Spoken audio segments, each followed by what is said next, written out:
Hey Stitch Cuties, I'm Brittany with Stitches of Love Quilting, and in this tutorial we're going to use our embroidery machine to make this cute little chirp pillow. So we're going to quilt the back, we're going to quilt the front, and we're going to do all of the buttonhole stitching and accent stitching on the front. So it's going to be a blast. Let's talk about first what you need to have from your kit that you ordered at stitchesoflovequilting.com. So first up, you're going to have your prefused laser cut applique pieces. I've gone on and peeled the backing and I just have them sitting here ready for use. I'm going to set them aside so that I don't lose a piece. Then you have your cutting instructions. You're going to cut all your fabric, and I've gone on and put my batting with my pieces that correspond. So this is going to be the pillow front. Now you'll notice it looks bigger than the pillow. That's right, we're working with oversized pieces so we can quilt it and trim it down. So I'm going to set that aside. And then I have one side of the back prepared, and what we do is we fold over 1/2 inch and then 1/2 inch to create a really nice edge for the machine that's then going to quilt this and then do some nice stay stitching right here. Let me show you how to fold that just in case you have any questions about that. So with my piece of fabric for the back, you're just going to make sure it's nice and pressed.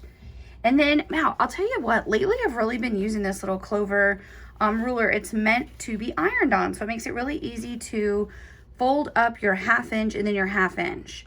So you want to make sure it's I believe it's 7 inches wide, right? Let's measure it. 7 inches wide. And what you're going to do is just fold up 1/2 inch on the other edge, so the 7.5 inch side. So in the end, it will measure the size of the batting that you cut. So we just do one little press up for 1/2 inch, take that little ruler out, and then you can just do the second fold. And I'll slide my ruler in just to kind of double check myself. And this doesn't have to be like crazy exact. Don't worry and don't stress yourself about this. It's, gonna be okay if your pillow the fold's a little not perfect. Alrighty, and then you're going to take your batting. Now, we recommend fusible batting in the pattern. I happen to just be grabbing from scrap, so this isn't fusible batting. So if you don't have fusible batting, don't worry. Non-fusible batting works just fine too, because batting kind of sticks to everything anyway, right? So we just put it in place, and then I am going to give it just a little press. If you were using fusible batting, you would be putting the fusible towards the wrong side of your fabric, right? So you'd be fusing these two pieces together. And I'm just going to flip it over and give it one good press from the front as well. Now again, this is an oversized piece that will trim down after it's quilted in the hoop. So let me talk about what I have in front of me. As always, I have my perfect stack. So I have my light pad, my glass, my cutting mat, which I used before the video, my fusing mat, my Steady Betty. And then, of course, I have my 2 threads. We're only using 2 colors for this project. Can you believe it? We're using white, which is a Sulky 40 weight rayon, 1001. And then we're using this beautiful pink, which is 1109, a really fun kind of hot pink color. And then, of course, I like to have my handy dandy steam fast travel iron for ironing in the hoop. And the hoop size that we're using for this project is the 8x12. And we have the Sulky Tear Easy stabilizer loaded into it. So what you're going to do is load the file for the back of your pillow. I always like to make the back first, just a personal preference. So let's get that loaded and get started. Alrighty, so what you have in your hoop are 2 rectangles stitched. So I'm going to turn my hoop sideways, and I'm making a point of saying that because on the side that has this little folded edge, you want to make sure you orient that the right direction in your hoop.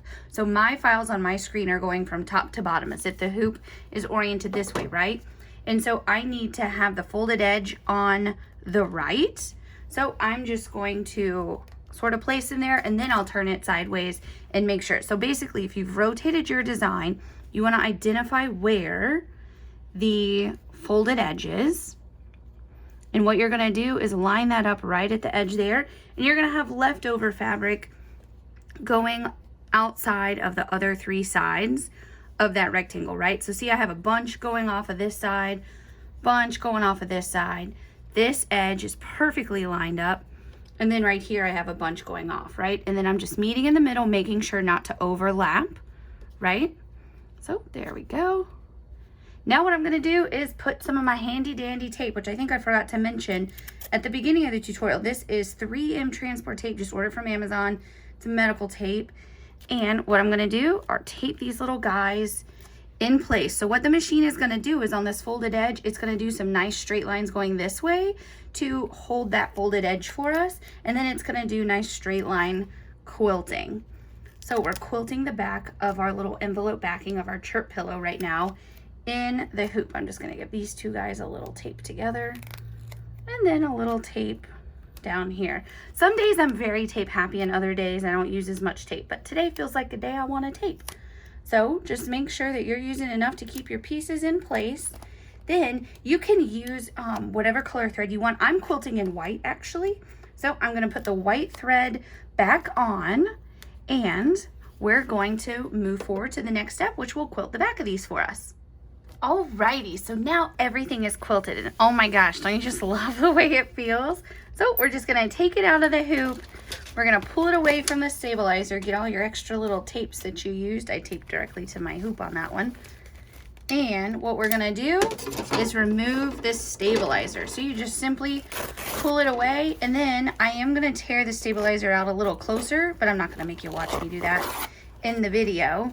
And then what we'll be ready to do is just trim this right outside of where it's quilted, right? Let me just give you a quick little show of how I'm going to do that, and then we're going to work on the front of our project, which is really fun.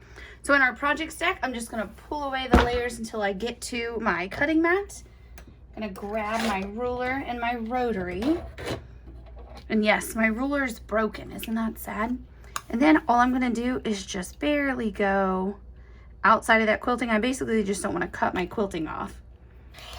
And that's trimming it to the perfect edge. Now the edge that has the fold, now remember I'm going to tear all this stabilizer out, but see how those nice 3 stitches gave us a really nice finished edge to hold that? We're not going to do any cutting there. That's your nice finished edge. And then here, just a little bit out. Just a hair outside of that stitched line.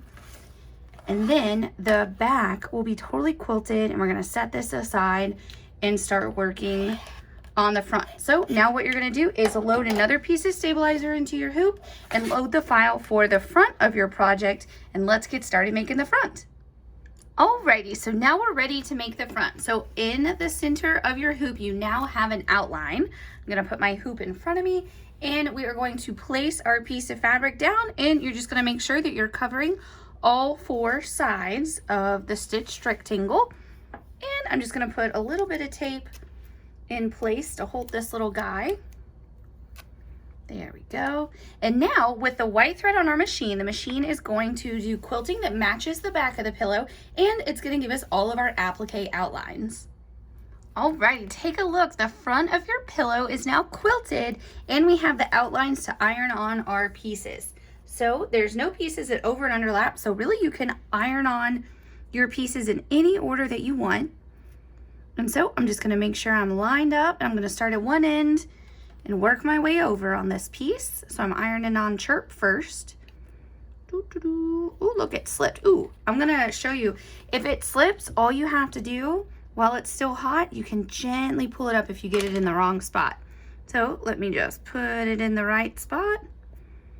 There we go. And then you can safely iron it back on into the right spot. So never panic. Everything's very forgivable when you're working with Heat and Bond Light, which is very nice. There we go. And there we go. Now we're going to put our little P in place.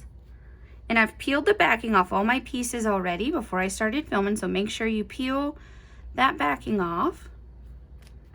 And then the little dot on our eye. This is just such a cute, simple little pillow, and I just love it.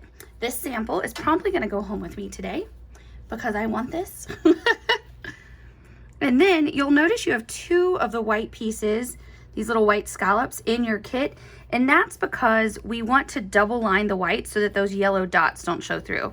So I'm just going to move my tape so I don't iron over it, because that will of course get messy on your iron if you do. And then we'll put the second piece of white right over it. Look at that. Perfect. Is this not so cute? Now we're going to leave the white thread on for one more step, and that's because the machine is going to do the buttonhole stitch for us along our scallop now. All right, let's take a look at that scallop. Look how good those buttonhole stitches look. Doesn't that make you happy? So now for this step, you didn't need to take your hoop off. I did just simply so I could talk to you about the beautiful stitching and then the color change. So now we're going to load our beautiful pink, and the machine is going to do a perfect buttonhole stitch for you around the word chirp. Alrighty, take a look. The front of your pillow is completely done. Take a look at the word chirp. It is stitched so beautifully. And you'll notice a really fun chain stitch for your accent embellishment here on your white scallop. So just like you did with the back of your pillow, you're going to take this out of the hoop. You'll trim just a smidge outside of this stitched rectangle, and then you'll continue on with your pattern finishing instructions, and you will complete this adorable pillow with your binding around all 4 edges. Happy stitching!